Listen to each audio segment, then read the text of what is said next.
گلگت بلتستان کا شمار پاکستان کے دور افتادہ علاقوں میں ہوتا ہے، جہاں دیگر سہولیات کے ساتھ ساتھ صحت کے شعبے میں بھی سہولتوں کے فقدان ہیں۔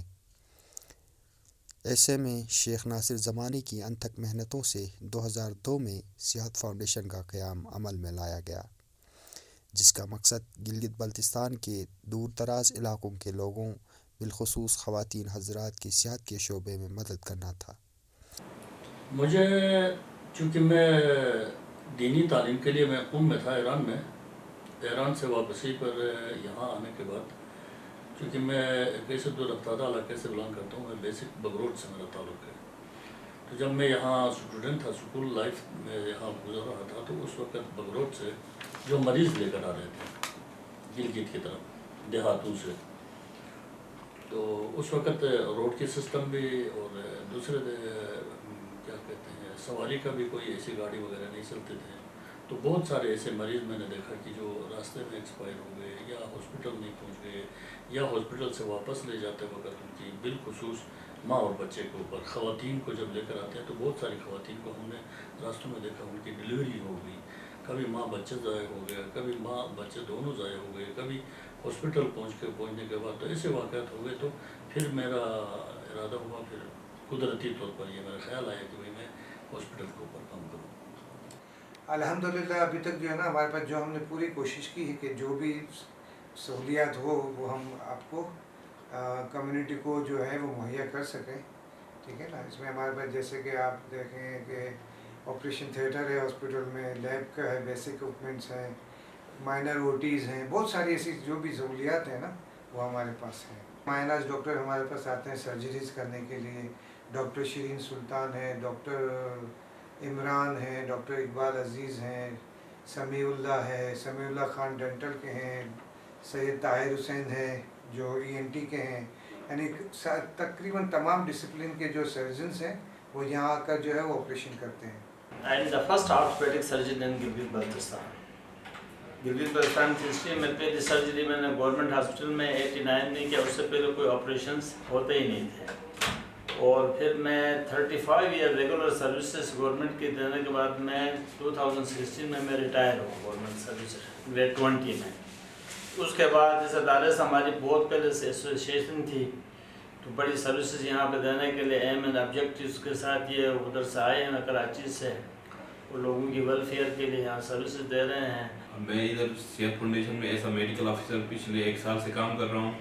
یہاں پہ صحت فاؤنڈیشن میں ایمرجنسی کیسز جو بھی آتے ہیں، RTA کے کیسز آتے ہو، برن کے کیسز آتے ہو، یا ایکیوٹ کیسز کے ساتھ جو بھی آتے ہیں ہم یہاں پہ ڈیل کرتے ہیں، اور یہاں پہ میڈیکل اسپیشلسٹ کی فیسلٹیز بھی ہے، اور ہر قسم کی سہولت یہاں پہ دستیاب ہے پیشنٹس کے حوالے سے۔ میں یہاں پہ لاسٹ 15 منتھس سے جاب کر رہی ہوں ایز LMO، جو فیمیل ونگ ہے اس کو میں دیکھ رہی ہوں۔ میرے پاس موسٹلی آتی ہیں گائنوکالوجیکل ایلمنٹس کے ساتھ، اینٹی نیٹل کیئر کے لیے آتی ہیں پریگنینسی ریلیٹڈ پیشنٹس، تو باقی موسٹ آف دیم وہی ہیں۔ یاد رہے اس ادارے کو گورنمنٹ کی طرف سے کوئی مالی معاونت حاصل نہیں ہے۔ اس ادارے میں ہر قسم کے سٹاف اپنی خدمات سر انجام دے رہے ہیں، جس میں پیرامیڈیکل، ہاؤس کیپنگ، چوکیدار، ڈرائیورز اور ٹیکنیشینز وغیرہ شامل ہیں۔ اس ادارے میں مریضوں کے علاج و معالجے کے ساتھ ساتھ اسکول آف نرسنگ بھی چلائی جا رہی ہے۔ 2005 میں اسکول آف نرسنگ کا آغاز ہوا۔ 2007 میں نرسنگ کا پہلا بیچ اپنی ڈگری مکمل کر کے فارغ ہوئے۔ اس ادارے میں میرٹ کی بنیاد پر گلگت بلتستان کے مختلف علاقوں کے 60 طلبات نرسنگ کی ٹریننگ کر رہے ہیں۔ تقریباً 400 طلبات اس ادارے سے فارغ التحصیل ہو چکے ہیں، اور 200 طالبات ابھی بھی ٹریننگ کے مختلف مراحل میں گزر رہے ہیں۔ اس ادارے میں چیک اپ کے لیے جدید ٹیکنیکل مشینری بھی موجود ہیں، جس میں operation theatres, lab equipments, OTS اور ایکس رے مشین وغیرہ شامل ہیں۔ اس ادارے میں 4 قسم کے ٹریننگز کرائے جاتے ہیں۔ گلگت بلتستان ریجن میں یہ ایک اسکول آف نرسنگ ہے، اور ہمارے یہاں پہ مختلف ریجن سے اسٹوڈنٹس آتے ہیں، جیسے کہ اسکردو سے، غیزر سے، ہنزا نگر سے اور گوجال سے۔ ہمارے پاس جو اس وقت ایگزسٹنگ پروگرام ہے وہ ہے 4، جس میں ہم کمیونٹی میڈ وائفری کرواتے ہیں جو کہ 18 مہینے کا پروگرام ہے۔ اس کے بعد ہے CNA جو سرٹیفائڈ نرسنگ اسسٹنٹ کا کورس ہے وہ 2 سال کا ہوتا ہے. اور اس کے بعد ہمارے پاس ہیں LHV جو کہ لیڈی ہیلتھ وزٹرس ہیں، وہ بھی 2 سال کا پروگرام ہے. اور ہمارے پاس جو ہے وہ ہے RN رجسٹرڈ نرسنگ، جو کہ اس وقت پورے پاکستان میں تقریباً ختم ہو رہا ہے، اور یہ ہمارے پاس لاسٹ بیچ ہے. میرا نام شمیم آرا ہے اور میں وزٹ کامن سے میرا تعلق ہے. میں یہاں پہ LHV فرسٹ ایئر کی اسٹوڈنٹ ہوں. یہاں پہ ہمارے ٹیچرس بہت اچھے AKU کے گریجویٹس ہیں، ہمیں بہت اچھے طرح پڑھاتے ہیں اور یہاں کا ماحول بھی بہت اچھا ہے. میرا نام سائبہ عالم ہے، میرا تعلق خنڈر سے، اور میں یہاں پہ LHV کا ٹریننگ حاصل کر میں فرسٹ ایئر کی اسٹوڈنٹ ہوں. میرا نام منصورہ بطول ہے، میں بیسیکلی بلتستان سے تعلق رکھتی ہوں اور میں یہاں پر جنرل نرسنگ کر رہی ہوں. RN 4th ایئر کی اسٹوڈنٹ ہوں. جو ادارہ ہے وہ ہمارے ڈور اسٹیپ پہ ہے، مینس ہم دور دور جگہوں پہ جا کے، کراچی جا کے، جیسے کہ لاہور جا کے یا اسلام آباد جا کے نرسنگ کر کے آتے ہیں. تو ابھی یہ نیٹ نہیں ہے کہ مطلب ہمارا ایسا ادارہ ہے جہاں پر بہت اچھے مطلب ٹرین کیے جاتے ہیں نرسز کو. تو یہ ادارہ بہت اچھا ہے، جو آنا چاہتے ہیں ان کے لیے ویلکم ہے. اس ہسپتال کی ایک بڑی اہمیت یہ بھی ہے کہ یہ KKH کے ساتھ واقع ہے.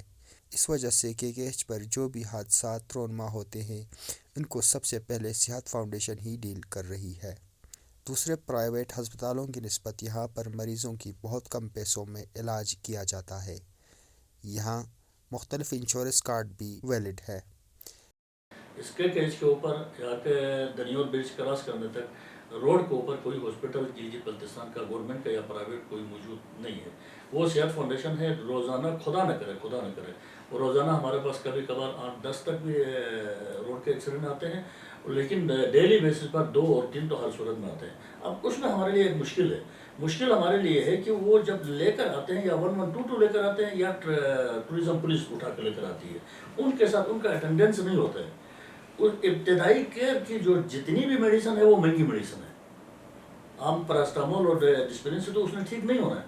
وہ ساری چیزیں جو ہے وہ اس وقت ہم دیتے ہیں جب ان سے پیسہ لینے کی بات آ گئی تو 1122 والے کہتے ہیں کہ بھائی ہماری تو ذمہ داری یہ ہے کہ اٹھا کر ہاسپٹل پہنچانا.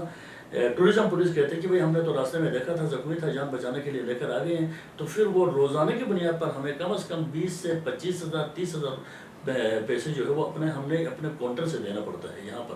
اس حوالے سے میں نے گورنمنٹ سے بات کی. میں نے کہا کہ بھائی آپ یہاں پر بیت المال کا کاؤنٹر کھولیں، یہاں پر کاؤنٹر کھولیں، آپ خود دیکھیں، خود چیک کریں. ہمیں پیسہ نہیں دیتے. جو RTA یہاں پر آتے ہیں، جو زخمی لے کر آتے ہیں، ان کے جو کچھ اخراجات آتے ہیں چلو کچھ ہم بھی برداشت کر لیے، کچھ گورنمنٹ جو ہے وہ دے دے، یہ چیز کرے. ہاں تو کر لیا، لیکن ابھی تک عملی طور پر یہاں پر گورنمنٹ نے آ کر کوئی کاؤنٹر نہیں کھولا. ہاں سارے کرتے ہیں لیکن ابھی تک اس چیز کو پورا نہیں کیا. راستے میں کہیں بھی ایکسیڈنٹ وغیرہ ہونے کے بعد ہم زخمیوں کو فرسٹ ایڈ کرتے ہیں، اس کے بعد ان کو ہم ریسکیو کر کے ہم قریبی ہسپتال دنیور میں صحت فاؤنڈیشن پہنچ جاتے ہیں. میل اور فیمیل ڈاکٹرز 3 شفٹ میں 24 گھنٹے اپنی خدمات سر انجام دے رہے ہیں.